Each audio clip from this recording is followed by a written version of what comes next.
moi je suis Mathéo, je suis un artiste du groupe Chinese Man et je suis aussi le fondateur du label, enfin le cofondateur du label Chinese Man Records qui existe depuis 17 ans maintenant.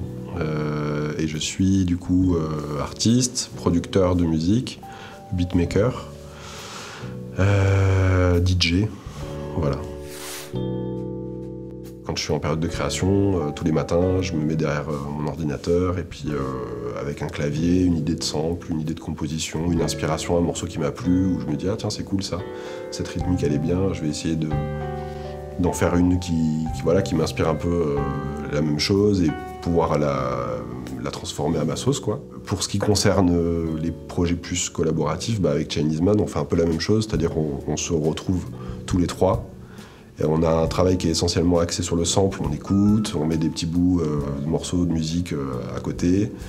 Et puis après on commence à travailler sur ces idées-là, et puis voilà, ça prend des mois et des années.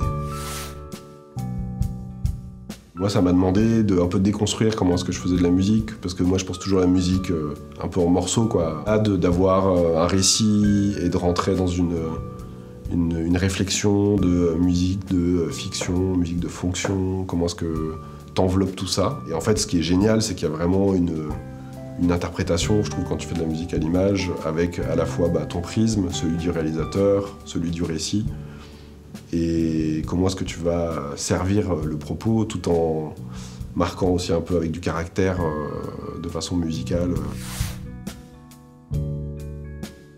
J'ai l'impression que pour faire de la musique, c'est comme pour n'importe quelle activité, il faut pratiquer. C'est apprendre à utiliser un logiciel, apprendre à utiliser des plugins, peut-être se mettre un peu à faire du clavier pour comprendre comment est-ce que une progression d'accords ça fonctionne, des mélodies. Toute une partie assez technique mais surtout de pratique pour qu'au final, quand tu as envie de t'exprimer, ce soit hyper facile en fait. Puis maintenant il y a plein d'outils quand même sur internet pour exister dans un premier temps de façon très indépendante, quoi. Donc je pense que ça vaut le coup de lancer le truc, quoi.